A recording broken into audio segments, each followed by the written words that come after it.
Hello all, thank you and welcome to sharing my new Eachine 250 FPV Racer that I got from Banggood. So I've unboxed everything. It all came quite nicely packaged in a nice compact box, quite unscathed and well protected in this good strong foam rubber. So without boring you with the unpacking, basically I've unloaded the contents. Got your balance charger, comes with a US plug adapter. Unfortunately I live in the UK, but I have an adapter for it, but it would have been nice to have got a UK adapter for this. Two 1.5 1500 milliamp batteries, one for the FPV screen and one for the quadcopter itself. 4 black props, 4 white props, so we're going to use 4 to put onto the quad, and then we'll have 4 spare, which will definitely be needed. Always good to have extra props. A little spanner for tightening up the lock nuts and Allen keys for the various keys on the thing. This is to hold the FPV screen. On here, very nice little screen. I've put the aerial on already, but you know that's quite simple. You just screw it on, and then the battery's going to go in there. It also comes with the equivalent of a Fly Sky i6 called the Eachine i6 transmitter. Nice, bit plasticky but still nice looking transmitter. Battery panel at the back, so it also comes with 4 NiMH 1.2 volt batteries, which are easy enough to slot in, and just bang on. When you switch this on, just make sure all the switches are up and that the throttle is in the down position. If you switch it on with it not in the down position, you get a warning. I'll get back onto that. Okay, so now down to the main task. We need to get this ready and prepped for flight. So let's start off with the FPV transmitter. We'll turn that over, put the battery in,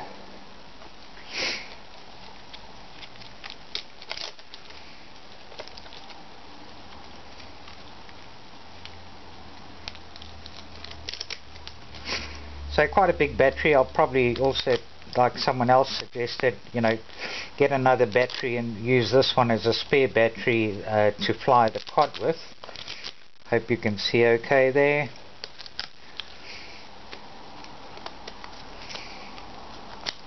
And let's pop you in here. Actually the right way around.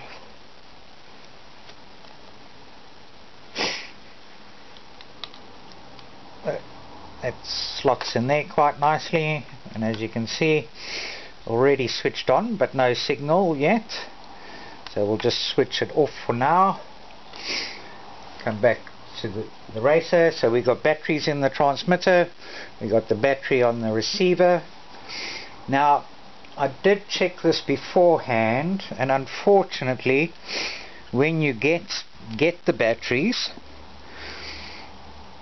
they aren't fully charged. So if you can see that, we're only at 11.58 volts, 52% of charge. So I'm not going to charge it up for my first test flight. I'll just use what's remaining on this battery to get that. I did check the 1.5 1.2 volt batteries that came for the transmitter, and they came fully charged. So if you want to get a good flight, I suggest charge up your battery to full capacity first before you want to go flying. So now, okay, the battery, now this is one little problem I have with this, is that it only came with one strap for the battery, and when you slot the battery in, if you can see over here, if it's pushed full forward, so yes, if we look a lot closely at putting the battery in over here, it will touch against the board and the USB. So if there's a bit of a knock, that's going to be a little bit tricky and could cause damage.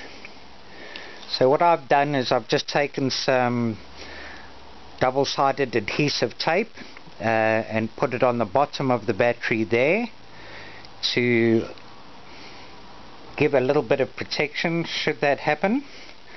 Also, seeing as though I've only got one strap, and to give it some extra sort of fastening, I've taken some Velcro and I put Velcro on the base there. Hopefully you can see in this light.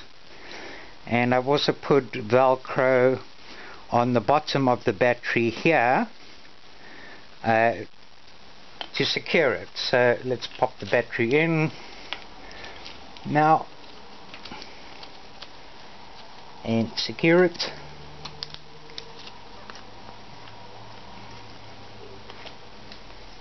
So there we go, you're in there, you're there.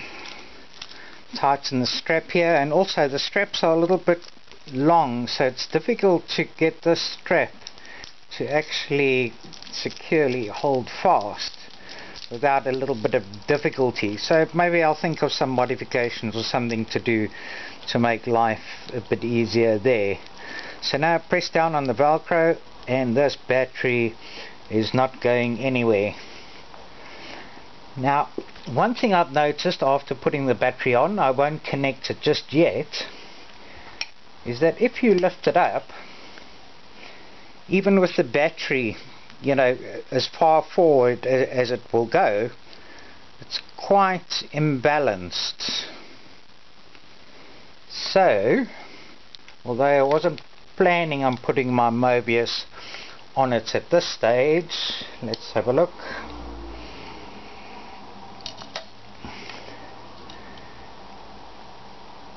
Okay, so my Mobius is 46 grams. Can you see there?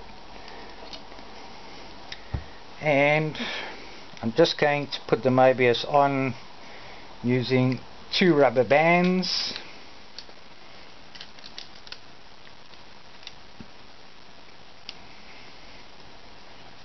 To hold it in place.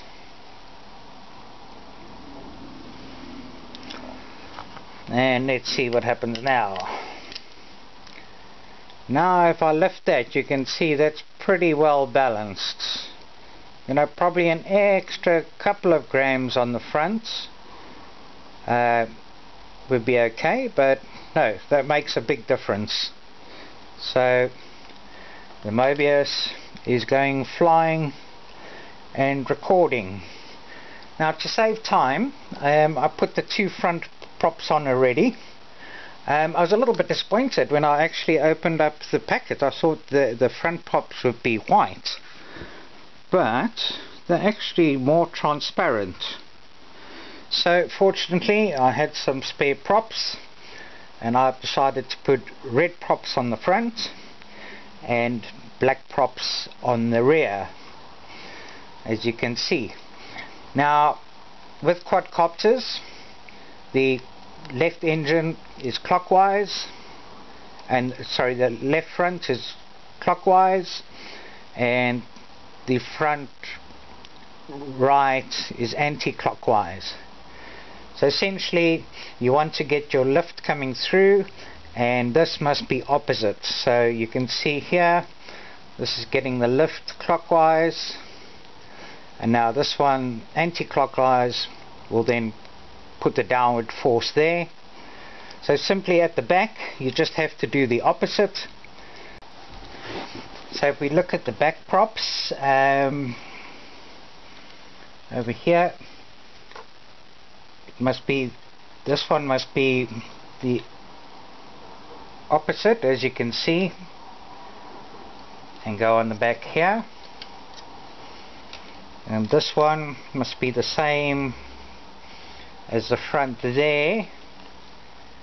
If we look at the lift and the front trim here, and go on here. So let's just unscrew these nuts, whichever way they go, and put the prop on. Make sure it's down and right down on the bottom. Fasten the nut.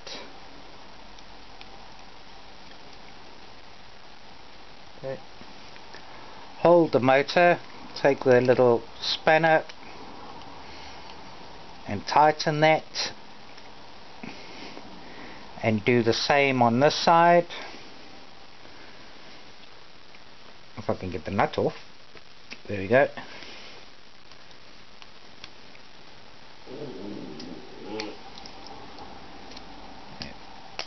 Put this on there. Make sure it's down flush. Tighten the nuts in the opposite direction that it'll go on. Hold the motor and secure that there. Okay, so those are the props.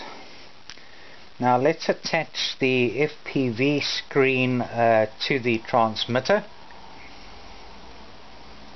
here. Now I've put this bracket on already, so you get this bracket that's got the little chrome nut over there, and you get a little bolt with an Allen key connection over there, and the nut on the inside here, and basically you've got to tighten it. So you can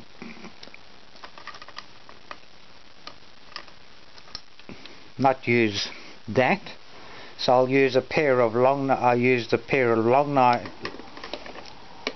nose pliers to actually hold the nut fast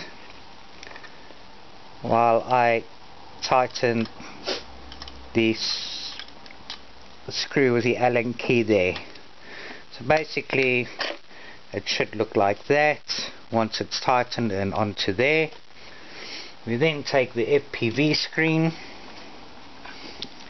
and we've got this little item here that looks like that, and we just need to screw that onto the bottom here.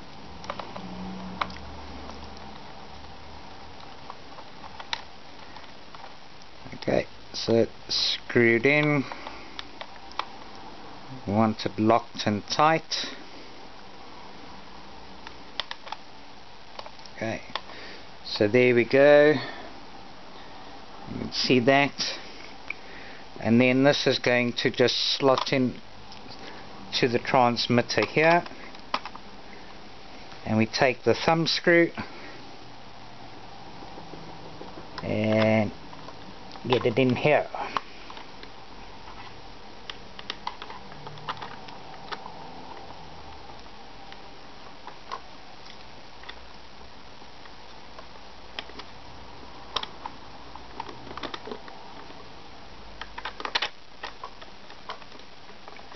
Adjust it to an angle that you want, or think you need, and tighten it, and here we go. That's the transmitter all done. Now this looks a little bit untidy dangling out there, so I'm just going to feed it back under the straps here.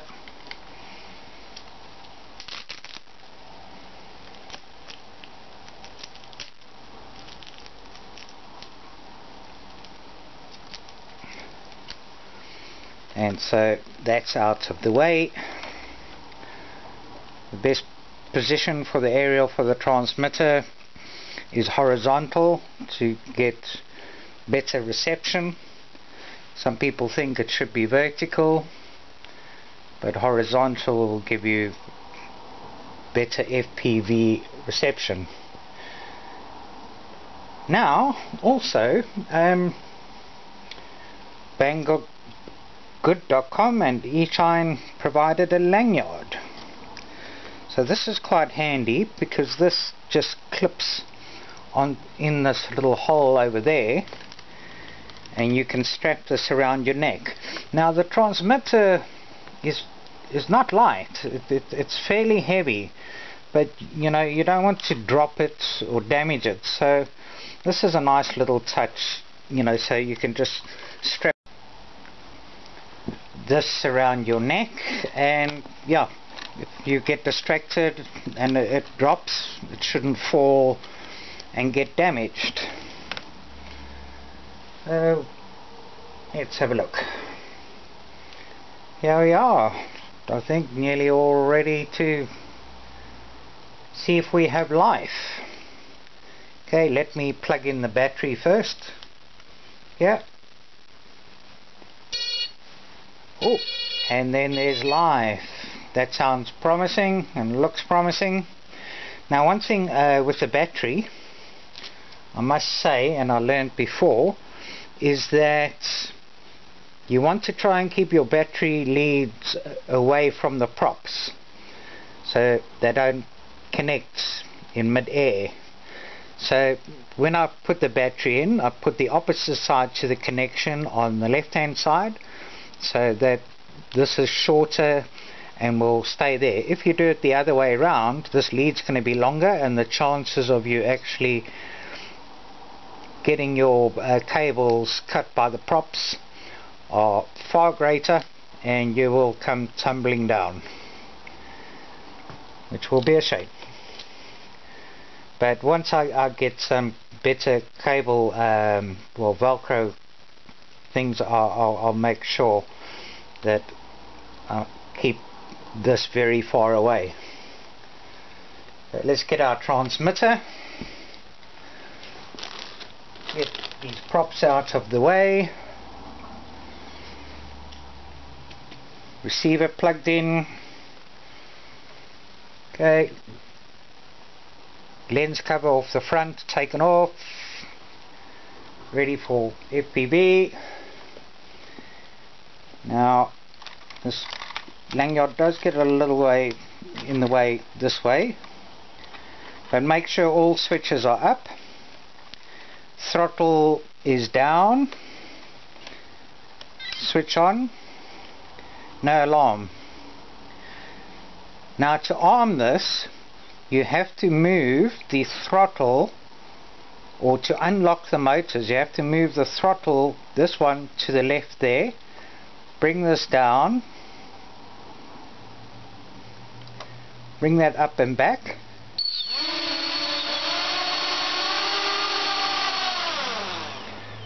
and there it wants to go. So the opposite applies. To disarm, you have to bring the throttle lever to the left,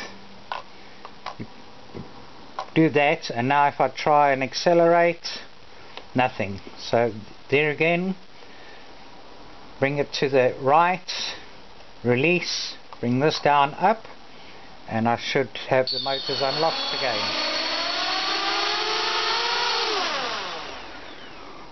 Now I can't wait to fly. Unfortunately I can't go out right now, it's too dark, and I also need a break in the weather.